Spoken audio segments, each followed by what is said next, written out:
3,16,000 से ऊपर सुल्तानगंज विधानसभा में मतदाताओं की संख्या है और सुल्तानगंज विधानसभा में दूसरे चरण में 11 नवंबर को मतदान होना है। और सुल्तानगंज चारों ओर से मैं इसकी चौहद्दी अगर बता दूं, इसकी भौगोलिक स्थिति, तो उत्तर में गंगा नदी, जो उत्तर वाहिनी गंगा नदी जिसके किनारे हम लोग खड़े होकर के आज संवाद कर रहे हैं, गुफ्तगू कर रहे हैं। दक्षिण में बांका पड़ता है, पूरब में भागलपुर और पश्चिम में मुंगेर। ये सुल्तानगंज विधानसभा की भौगोलिक स्थिति है। और सुल्तानगंज विधानसभा में मौजूदा यहाँ से 5 टर्म से जेडीयू का कब्जा है, यानी कि 2000 से, ऐसे अगर कह सकते हैं कि 2000 से समता पार्टी से गणेश पासवान थे, तो उनको भी अगर जोड़ लिया जाए तो 5 टर्म से, यानी 2005 से लेकर के 2020 तक जेडीयू जो है 5वीं बार, यानी 5 दफा से यहाँ से विधायक होते जा रहे हैं। क्या छठी बार, क्या सिक्सर यहाँ से फिर से जेडीयू का लगेगा, या जो है सीमा रेखा के पास इस बार जो है उनका गेंद लपक लिया जाएगा, क्लीन बोल्ड हो जाएंगे। तो यहाँ पर तमाम ये जो इलाका है कमरगंज, जो उत्तर वाहिनी नदी के किनारे, ये देख रहे हैं गंगा का विहंगम दृश्य। ठीक मैं इस गंगा नदी के किनारे हूँ। यहाँ पर के स्थानीय जो कमरगंज के हैं, जो कमरगंज पंचायत के मुस्लिम टोला के यहाँ पर कुछ लोग मिल गए, तो इनसे मैं आज गुफ्तगू करने जा रहा हूँ कि सुल्तानगंज विधानसभा का जो सियासी वजूद है, 1952 में ये इसका सृजन हुआ सुल्तानगंज विधानसभा का, और ये 17 बार यहाँ पर विधानसभा चुनाव हो चुका है और 18वीं विधानसभा के लिए तैयारी। और 14 नवंबर को यहाँ की जनता जनार्दन जो आदेश देगा कि आखिर यहाँ का विधायक कौन बनेगा, तो सीधे मैं गुफ्तगू करता हूँ, सीधे मैं मुखातिब होता हूँ। आपका शुभ नाम क्या है? श्याम किशोर पासवान। आप तो इसी कमरगंज पंचायत, इसी पंचायत और इसी विधानसभा के? इसी विधानसभा में। तो सुल्तानगंज विधानसभा में इस बार असेंबली में क्या चल रहा है? असेंबली में तो जो चल रहा है, अरफा तरफी की सरकार बदली जाए, कुछ नीतीश कुमार के, कुछ बीजेपी, कुछ आरजेडी का। लेकिन हम यही चाहते हैं कि जो 20 साल का शासन रहा जदयू का, नीतीश कुमार का, कुछ समय पहले टर्म जो था वो अच्छा था, फिर दूसरा टर्म भी ठीक था, लेकिन तीसरा टर्म जो है और चौथा टर्म उतना अच्छा नहीं रहा जितना कि पहले परफॉर्म उसका था। हम चाहते हैं कि 20 साल के राज्य को कुछ समय के लिए, यानी 5 साल के लिए कम से कम जो है किसी और को देने का, यानी कि आपको कहने का मतलब कि पॉज दे दिया जाए, विराम कर दिया जाए, और 5 साल एक जो है नई सरकार को देखनी चाहिए, नई दल को देखनी चाहिए, मौका देखनी चाहिए जनता को कि नई सरकार को एक बार देखें। क्योंकि जब तक हम बदलेंगे नहीं, जब तक वहाँ जाएगा नहीं, वहाँ कुछ सरकार चलाएगी नहीं, तो हम कैसे पता चलेंगे वो कि क्या कर सकता है किसी को। 15 साल तो राजद ने शासन किया, और 15 साल का शासन यहाँ के लोगों में एक अफरा तफरी, एक बेचैनी पैदा कर दिया। लोग कह रहे हैं कि जंगल राज की वापसी नहीं होगी। तो आप क्या लगता है या मानते हैं कि ये जंगल राज की फिर वापसी? देखिए, जंगल राज तो लोग कहते हैं, लेकिन आज 90 से पहले जो भी लोग थे, यहाँ से भी लोग जो थे, यहाँ के लोग भी छुआछूत की मानते थे लोगों को। वह छुआछूत को, इस आवाज को, आज कुर्ता पहन के लोग जो कहते हैं हम नेता हैं, वो लालू जी का देन है। यानी कि लालू जी ने शोषितों, वंचितों और दलितों, पिछड़ों, अति पिछड़ों को जुबान दिया, उनको हक और अधिकार दिया, ऊंचा भी उठाया। और आज जो कहते हैं हम अपने आप को कि हम नेता हैं, हम बीजेपी में जाएंगे, जदयू में जाएंगे, तो वो कौन है? लालू जी का देन है। इससे पहले कहाँ पे लालू जी ने जो वंचित, पिछड़ों, अति पिछड़ों और अल्पसंख्यकों को, आदिवासियों को जुबान दिया, लेकिन उनको सशक्त बनाने का काम तो नीतीश कुमार ने किया ना। महिलाओं ने 50% जो नहीं है। जब जिस ऑफिस में जाते थे तो हमारी आवाज को नहीं सुनी जा सकती थी, उसने जब आया तो हमारे मुंह में तो आवाज दिया। और साथ साथ जिस ऑफिस में हमारा काम नहीं किया करता था कोई भी अफसर, उस समय ज्यादा फॉरवर्ड लोग होते थे, उच्च जाति के लोग होते थे, वहां से हमारे ऑफिस के अंदर जाने भी नहीं देते थे, तो उससे भी हम वंचित रहते थे। आरक्षण भी जो जिस तरह से बाबा साहब का आरक्षण बनाया गया था, उस तरह से आरक्षण का लागू भी नहीं किया गया। हमारे जो है दलित भाई जो जाते थे जीत के, उनको अच्छी वहाँ पर पोस्टिंग नहीं दिया जाता था, अच्छा मंत्रालय नहीं दिया जाता था, उसको जानकारी भी नहीं हुआ करता था। बहुत सारे लोग को कम पढ़े लिखे को टिकट देकर जो हो वहाँ जो है अपना जो सिक्का जलाने के लिए जो है चलाता था। तो आप श्याम जी ये मानना है कि लालू जी ने सशक्तिकरण किया, जो पिछड़ों को सशक्त बनाया है। लेकिन आज जो है 20 साल का जो शासन है नीतीश भाजपा डबल इंजन सरकार की, चहुमुखी विकास हो रहा है, हर तरफ जो है विकास की बयार बह रही है। तो क्या सिर्फ इनसे काम चलेगा कि डेवलपमेंट भी तो होना चाहिए? यहाँ पर ऐसा चारों तरफ का कह रहा है, यहाँ अब बेरोजगारी है, शिक्षा में उतना बढ़िया गुणवत्ता नहीं है, यहाँ पर लोग पलायन करके बाहर जाते हैं, तो क्या विकास हुआ? यहाँ के लोग यहाँ रहना चाहिए, यहाँ पर फैक्ट्री नहीं लगा। और यहाँ के लोग कहते हैं, अमित शाह के कहते हैं बीजेपी के लोग कि बिहार में तो जमीन ही नहीं, और 1 रुपया एकड़ में जो है बीजेपी दे रहे हैं अडानी अंबानी को जमीन। यानी कि आप तिरपैती में जो 1050 एकड़ जो है 1 रुपया प्रति एकड़ के हिसाब से जो दे रहा उसकी बात बोल रहे हैं। 10 लाख जो है पेड़ पौधे भी काट दिए। और इससे भी पहले आप देखे हुए कि हम लोगों को एक लोन लेते हैं तो 50 नोटिस आता है, और इससे पहले 21,000 करोड़ ये उनको अडानी को माफ कर दिया जाता है। किस गरीब को क्या 2 लाख दे के माफ किया जाता है? नहीं, उससे नोटिस दे के उससे तुरंत बैंक लोन। इसी बिहार की हकीकत है कि 34 से 35% लोग जो है उनकी जो आमदनी है 6,000 रुपया से भी कम है। तो इस तरह का जो प्रति व्यक्ति आय के मामले में ये बिहार काफ़ी पिछड़ा हुआ है। और पलायन जिस जगह पर हम हैं, सुल्तानगंज में काफ़ी पहले कारोबार का एक हब हुआ करता था। ये पर्यटकीय क्षेत्र भी है। ये जो श्रावणी मेले के मौके पर, सावन का जो वक्त होता है, महीना होता है, लाखों लाख लोग यहीं से जल भर के आपके देवघर की ओर जाते हैं। यहाँ से करोड़ों रुपए का रेवेन्यू होता है, लेकिन कारोबार के मामले में ये पिछड़ता चला गया। और भी लोग हैं, ये आप बताइए कि यहाँ का मुद्दा क्या है, मामला क्या है? यहाँ पर तो कई जो है प्रत्याशी है एनडीए के तरफ से, आपके जो मंडल जी है ललित नारायण मंडल, और दूसरे जो है यहाँ पर दोस्ताना फाइट जो हो रहा है महागठबंधन का, वो तो उसमें क्या असर लगता है? क्या आप लोग कह रहे हैं कि राजद नहीं वो तो स्वावलंबी बनाया वो तो आप जान लीजिए कि जो ये आपके ललन यादव जी जो हुए जी, मोहम्मद सरफराजुद्दीन, हाँ जी, ये जो ललन यादव हुए ये 5 साल के बाद आते हैं चुनाव लड़ने के लिए, उसके बाद फिर कभी दर्शन नहीं। यानी चुनाव के वक्त ही कांग्रेसी बनते हैं? हाँ, उसके बाद नहीं। अच्छा। और अगर टिकट मिल गया तो ठीक है ना, तो निर्दलीय आकर के लड़ेंगे, ठीक है। इसके अलावा तो उनके पास और कुछ रहा नहीं। और रही बात ललित मंडल की, यहाँ पे बाढ़ आया, एक बार भी देखने तक के लिए नहीं आया कि यहाँ पे क्या है, ना किसी तरीके का किसी को मुआवजा दिलाने का प्रयास किया गया। इनका तो कहना कि विकास का काम बहुत सारा किए हैं। गंगा नदी के पानी को लिफ्ट करके हनुमान जलाशय और खड़गपुर झील में 1800 करोड़ की लागत से करने का प्रयास किया जा रहा है ना। रिवर फ्रंट की बात आ रही है कि 121 करोड़ की लागत से ये रिवर फ्रंट बनेगा, है ना। उसको मैंने लाया, तमाम तरह की किताबें हैं। ये तो सिर्फ अपना बोलते हैं, वहाँ पर बैठ कर करके तो असेंबली में बोल नहीं पाते हैं। यहाँ पर आकर करके तो वहाँ तो सोए रहते हैं। देखिए यहाँ पर सब कुछ ठीक है, विकास विकास विकास, लेकिन जब लोग मतदान करते हैं तो वो फिर जातीय जो है ना हावी हो जाता है। अभी जो है ललित मंडल जी का एक भी वोट कहीं पर ये दिखाया जाए पूरे समाज में घूर के कि वो कौन सा कार्य विकास का किए हैं, एक भी वोट घर के घुरा के दिखा दिया जाए हम लोगों को। उन्होंने कहा कि सड़क के पुलियों का पूरा जाल बिछ चुका है। कहने के लिए तो पूरा पुल तो ऐसा टपक रहा है जैसा लग रहा है कि आम की तरह पुल टपक रहा है। क्या पुल का जाल बिछाया वो तो खुद उनको पता है। तो आपको लगता है कि जो 5 साल का इनका टेन्योर है, अगर ऐसे कुल जमा मान लिया जाए तो 20 वर्षों का जो जदयू का यहाँ पर शासन रहा है ना, यहाँ इनके विधायक रहे हैं, तो क्या एंटी इनकम्बेंसी यहाँ देखने को मिल रहा है?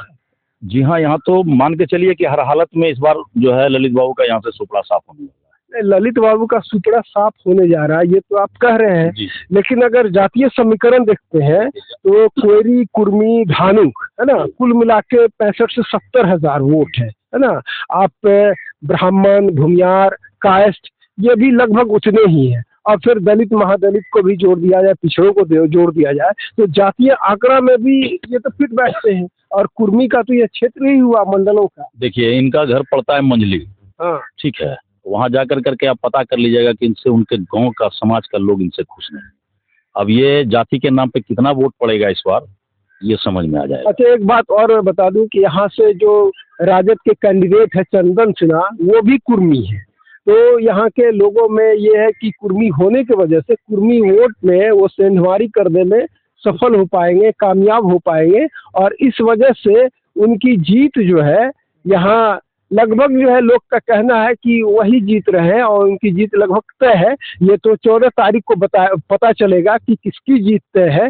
लेकिन यहाँ पर सुल्तानगंज में कई जो यहाँ पर एक जो आपका अगवानी पुल है जो बनना है, अगवानी है ना, जो लगभग जो है 3-4 वर्षों से बन रहा है लेकिन अब तक नहीं बना है, बन रहा है, कई बार गिरा है। तो उसको लेकर के छिछानेदार भी हुई है। और यहाँ पर और एक चीज है कि यहाँ पर श्रावणी मेला को राष्ट्रीय मेला का दर्जा अब तक नहीं मिला है। उसके बाद अनुमंडल का जो घोषणा बार बार किया जाता है कि अनुमंडल इस बार बन जाएगा, लेकिन अनुमंडल अब तक कहाँ है? देखिए, ये अनुमंडल सब डिवीजन बनाने की बात ये आज से नहीं बल्कि हमको लगता है 15-20 वर्षों से ये हर चुनाव में, हर विधानसभा में ये मुद्दा जो है रहता है कि अनुमंडल अनुमंडल। और ये आपको बता दें कि सुल्तानगंज का एक हिस्सा नगर परिषद में भी आता है। और जैसे कि नौगछिया नगर पंचायत है ना, वो नगर पंचायत से पहले जो है वो सब डिवीजन हो गया, अनुमंडल हो गया। कहलगांव भी अनुमंडल है। भागलपुर में बात करें तो 3 अनुमंडल है। लेकिन सुल्तानगंज जो काफ़ी जो NH-80 के किनारे है, सीधे भागलपुर पटना को ये जोड़ता है। लेकिन ये अनुमंडल बनाने की बात जो है ये आज से नहीं 20 वर्षों से चल रहा है। तो ये अनुमंडल भी जो बनाने की जो बात चलती है, मुद्दा ये क्यों नहीं सशक्त और मजबूत रूप से रूप धारण कर? यहाँ का विधायक जो बनता है वो मजबूती से विधानसभा में आवाज नहीं उठाते हैं, या तो फिर इसका जो मुख्यमंत्री है वो इस पर ध्यान नहीं देते हैं, या आकर्षित नहीं करवा सकते हैं उनको यहाँ पर होना चाहिए। अच्छा, ये बताइए कि सुल्तानगंज काफी जरखेज उर्वर जमीन रही है और ये बाढ़ और कटाव से भी हमेशा जो है 2-4 होता रहा है ना। काफी उर्वर जमीन है और बाढ़ जो है यहाँ बरसात में कट करके जमीन जो है गंगा नदी में समा जाती है। तो इसको लेकर के सदन में कहीं मजबूत आवाज आप देख रहे हैं कि अभी गंगा किनारे में गाँव से कितना कटाव हो रहा है। देखिए, ये गंगा किनारे हम लोग खड़े हुए हैं और गंगा के करीब आप देखिए कि कितनी जमीनें कट करके गंगा में विलीन हो गई है। तो दूसरी बात की ये पानी जो है आपका रोड तक है, अभी तक भी हम लोग पानी में के जाते आते हैं। अभी देखिए, बरसात को जाने से लगभग 2 माह बीत चुका है, ये नवंबर है, लेकिन अब तक इनका कहना है कि जल जमाव की स्थिति बनी रहती है जी। और हर बरसात में ये पूरा क्षेत्र जो डूब जाता है, NH-80 तक ये पानी आ जाता है जी। तो इसके निराकरण के लिए, इस समस्या का समाधान के लिए कोई जनप्रतिनिधि क्यों नहीं आते? हमारे यहाँ तो विधायक जीत के गए ललित बाबू, इसका लेकिन अभी तक जब बाढ़ आया तो अभी तक देखने के लिए आया कि डूबा है कि मरा है, उसको कैसे हम लोग क्या करेंगे? अच्छा, पानी होने की वजह से अभी रबी फसल भी नहीं लग पाया है जी। नहीं, अभी खेतों में जो है ना बारिश का पानी भी जगह जगह जमा है, जिसकी वजह से रबी का खेत में ही पड़ा हुआ है। अभी धान की भी कटाई नहीं हुई है, जबकि अभी जो है रबी का फसल का समय आ चुका है, बोने का समय आ चुका है। तो ये यहाँ पर मकई और गेहूं होता है ना प्रमुख रूप से। ये क्षेत्र जो है गेहूं धान, लेकिन दोनों चौपट होता है हर साल, पिछले 3-4 साल से यही चला आ रहा है जी। तो सुल्तानगंज का जो अहम जो मुद्दा है जिस पर लोग वोट करते हैं वो क्या है आपको लगता है? किसानी क्षेत्र है यहाँ। अच्छा, ये जो बारिश आया था, जो फसल डूबा, तो उसका क्या कंपनसेशन जो अनुदान GR राशि वगैरह लोगों को मिला? किसानों को बहुत कम, 50-30 मिला हुआ, नहीं मिला है, समझिए नहीं एक बराबर। सबसे बड़ी बात होता क्या है कि ये जो है हम लोगों का कमरगंज पंचायत है और ये जो जमीन हम लोगों का हुआ है वो गनगनिया मौजा में है। अच्छा। तो जो भी लाभ मिलता है वो गनगनिया को मिल जाता है, कमरगंज में नहीं मिल पाता। ऐसा कि दोनों तो भागलपुर जिला के अंतर्गत ही पड़ता है जी। ब्लॉक स्तर से जो भी चीज होता है तो वो गनगनिया में चला जाता है। ये तो कमरगंज मौजा में जमीन ही नहीं है।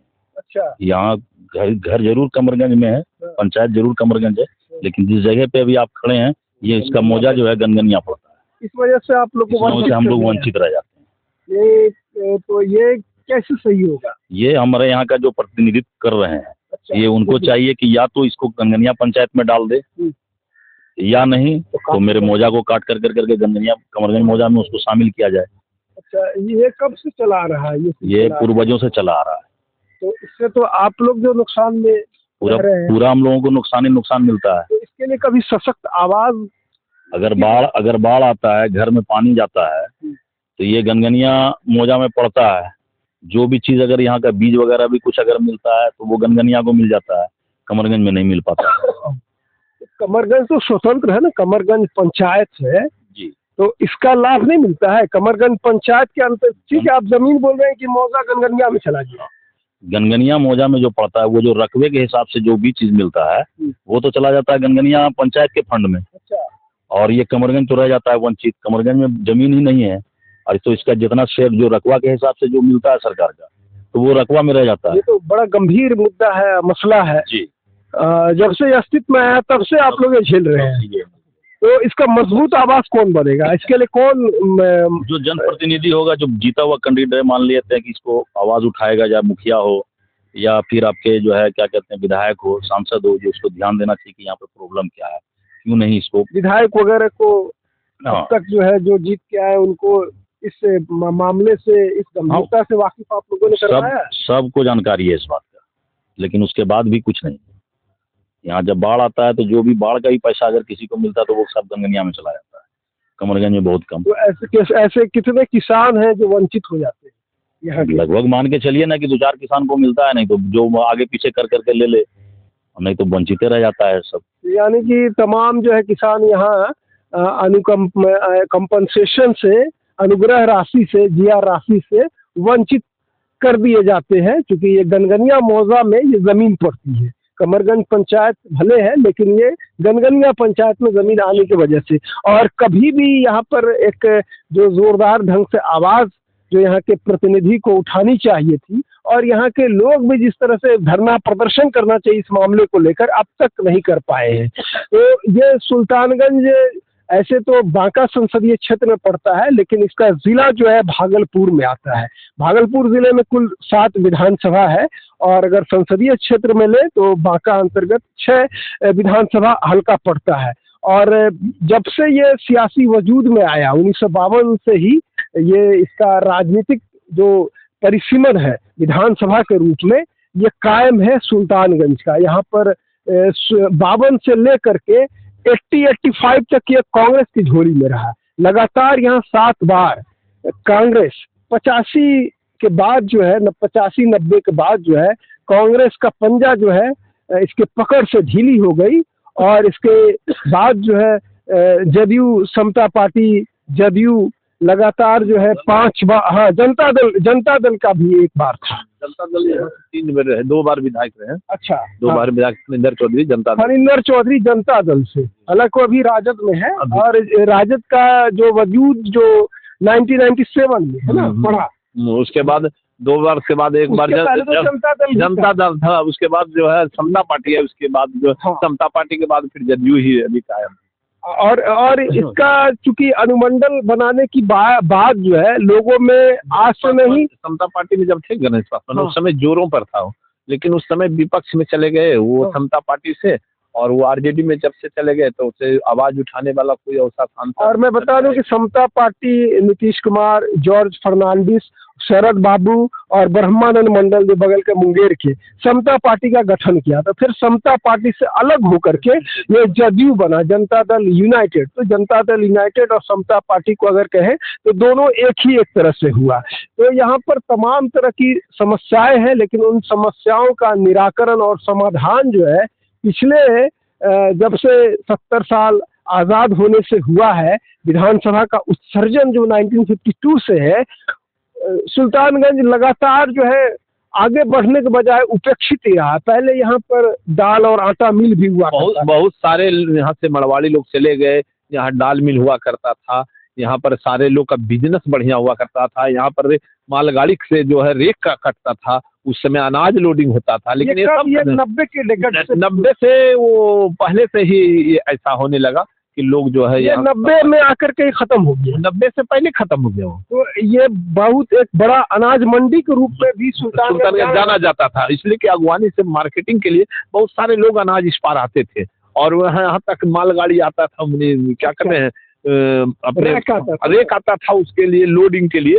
वो जो गंगा नदी के किनारे अजगैबीनाथ के सामने आ जाता था वहाँ रेल, उसे उस समय था। लेकिन वो 90 के बाद जब से हम लोग को देखे तो वहाँ से रेक हट गया, रेल पटरी देखे थे, लेकिन वहाँ से फिर मालगाड़ी वगैरह नहीं आता था, क्योंकि हम 90 में जब अपने स्कूल में नाम लिखाए थे, उस समय आते जाते थे। किस तरह से आ रही। तो अजगैबीनाथ मंदिर प्राचीन मंदिरों में है और अजगैबीनाथ मंदिर से ही उत्तर वाहिनी सुल्तानगंज से गंगा नदी उठा करके श्रद्धालुगण जो है देवघर की ओर जाते हैं।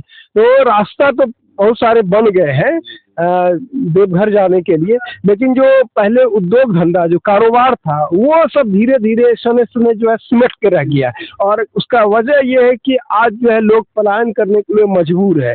तो आगे बढ़ने के बजाय सुल्तानगंज में सबसे दो चीज है, एक तो मार्केटिंग क्लोजिंग हो चुका, अगर विस्तार भी हुआ तो यहाँ पर इतना जाम की समस्या होने लगा है कि लोग नेता को नहीं देख रहा है। एक महिला हॉस्पिटल हमारे यहाँ आज तक वो चालू नहीं हो पाया, क्योंकि बहुत सारे ये मुद्दा है, इस पर बहुत सारे चीजें, यही विधायक बोले थे कि जब हम विधायक बन जाएंगे तो इस महिला हॉस्पिटल को चालू कर देंगे, जो कि यहाँ के सुल्तानगंज के पूरे विधानसभा के वो महिला हॉस्पिटल हमको लगता है बिहार में दूसरी होगी। हम और महिला हॉस्पिटल की बात हुई थी ना, तो महिला हॉस्पिटल कब बात उठी थी, बात कब उठाया गया था? महिला हॉस्पिटल तो बंद हुआ इससे पहले, इसी के राज में हुए थे, नीतीश कुमार के राज में पहले था महिला हॉस्पिटल चल रहा जी जी पहले चल रहे थे। होने की वजह क्या था? अब बंद होने की वजह तो हम नहीं बता सकते, लेकिन जब बोला कि नया बनेगा उससे बन के भी टाइल्स वगैरह लग गया, लेकिन फिर भी चालू नहीं हुआ। और ये बोले थे ललित बाबू की इसको चालू करा दिए। एक महिला स्कूल भी है, high school, Parvati high school, उसका भी जीर्णोद्धार आज तक इतना ढंग। यहाँ पर तो एक है ना मुरारका कॉलेज, जहाँ पर ग्रेजुएशन लेवल की पढ़ाई हो, अब कॉमर्स लेवल की पढ़ाई। हाई स्कूल का जो बदतर था वो हालत, जो लड़की यहाँ का पढ़ती थी, एक ही महिला हाई स्कूल की कॉलेज, एक ही इतना ही महिला स्कूल थी, हाई स्कूल थी, महिला हाई स्कूल, हाँ महिला हाई स्कूल थी। आज तक इतना दिन से बहुत सारे लोग आए, बहुत सारे लोग थे, लेकिन आज तक उसका नहीं उद्धार हुआ। लेकिन अभी देखे कि इधर हाल फिलहाल में कुछ बिल्डिंग बना है, नहीं तो लोग चटाई पर बैठ के, लड़की बोरिया पर नीचे बैठ। सुल्तानगंज का एक समस्या बोल रहे हैं कि जाम की समस्या से भी ये जो है नगर परिषद सुल्तानगंज नगरी जो है कराह रहा है। यहाँ पे पार्किंग का कोई किसी तरीके का कोई व्यवस्था नहीं है। अगर यहाँ से अगर आप मार्केट जाइएगा, 4 व्हीलर लेके सोचिएगा कि जाएं मार्केटिंग करने के लिए, तो आपको घर से ही टेंशन हो जाएगा कि गाड़ी कहाँ लगाएंगे। अच्छा, पार्किंग की भी व्यवस्था नहीं। बाइक लेकर के जाइएगा तो सोचिएगा कि अगर एक दुकान पे लगाइएगा तो दूसरा दुकान वाला बोलेगा कि भैया थोड़ा आगे बढ़ा दीजिए। तो आदमी को बाइक लगाने के लिए भी सोचना पड़ता है। तो सड़कें सक्रिय हो गई, सड़कें बनी है लेकिन सक्रिय हो गई। तो यहाँ पर एक फ्लाईओवर बनने की हो और एक पार्किंग का व्यवस्था हो कहीं पे भी। जैसे मान लेते कि सरकारी बस रोड पर जितने भी बेचने वाले लोग हैं, दुकानदार हैं, उस रोड पर से अपना दुकान जो लगाता है, यहाँ के प्रशासन को भी देखनी चाहिए कि जो रोड है, नाला है, वेंडिंग जोन होना चाहिए कि उन लोग का एक अलग बेचने की जगह तय करनी चाहिए, या अगर बेचता है वो तो अपनी दुकान अपनी जगह पर अंदर होना चाहिए, पर अपनी सीमा में रखे, सीमा से बाहर नहीं होनी चाहिए। रोड पर लगा देते हैं, फल वाला सब्जी वाला अपना दुकान लगा देते हैं, दुकान इधर लगाते सकता है, इधर चौकी लगा देते हैं, उससे भी जाम होने लगता है। आपको क्या लगता है कि जो लोग जो वोट करने जाते हैं तो विकास की तमाम बातें, शिक्षा, स्वास्थ्य, रोजगार, इन सब बातों पर आखिर तक टिके रहते हैं कि जब पोलिंग स्टेशन पर जाने के बाद जाति दिमाग में आता है? बोलने के लिए तो बहुत कुछ बोलता है लेकिन करता नहीं करता ना, तो अंतिम रूप बोल के जाता है, कुछ वहाँ जाने के बाद सबको भुला जाता है, फिर भेंट करने तक नहीं आएगा तो वोट 5 साल में एक ही बात दिखती है ना, बस। तो आप इस बार आपका वोट किधर जाएगा? जिधर 10 चल जाए, 10 वोट मेरे को कहने से नहीं होगा। हम लोग अपना वोट का मालिक है, हम जिसको सुरक्षा है हम लोग दे देंगे। आपको कौन लगता है प्रत्याशी? अभी तमाम प्रत्याशी खड़े हैं ना, हमको तो प्रत्याशी सबसे अच्छा भी बुझा रहा है चंदन। अच्छा, चंदन सिन्हा जी। अच्छा, जो राजद है, तो राजद भी है, कांग्रेस भी है, तो फिर तो वोट तो बढ़ जाएगा ना। अब बटेगा क्या होगा तो हम नहीं बता सकते। अच्छा, ये यहाँ बता दें कि मुस्लिम और यादव लगभग जो है 70,000 है। यदि डिसिसिव वोट है, निर्णायक वोट है, ये जिस तरफ झुक जाएगा उसका पलड़ा भारी हो जाएगा। लेकिन उधर जो है आप कोरी, कुर्मी, कुशवाहा, धानुक, इनकी भी संख्या अधिक है। इसको मिनी जो है नालंदा भी कहा जाता है इस सुल्तानगंज को। तो यहाँ पर तमाम तरह की समस्याएं हैं और उन समस्याओं से जूझ रहा है सुल्तानगंज के मतदाताओं को, यहाँ के लोगों को हमेशा यही रहता है कि इस बार शायद मेरी दशा और दिशा बदल जाए, लेकिन हर बार जो है वो इस मामले में मात खा जाते हैं। लोग उनको जो जनप्रतिनिधि चुन के जाते हैं वो धोखा कर जाते हैं। लेकिन इस बार एक परिवर्तन की बयार दिखने को मिल रहा है और सुल्तानगंज इस बार कुछ नया करेगा या फिर जो है पुराने पर ही मुहर लगेगा, ये आने वाले 14 नवंबर को जिस दिन इलेक्शन का रिजल्ट घोषित होगा उसी दिन पता चल पाएगा। तो इस उत्तर वाहिनी सुल्तानगंज के कमरगंज पंचायत से मैं सईद अनवर इस वीडियो में फिर मिलेंगे कभी किसी और वीडियो में।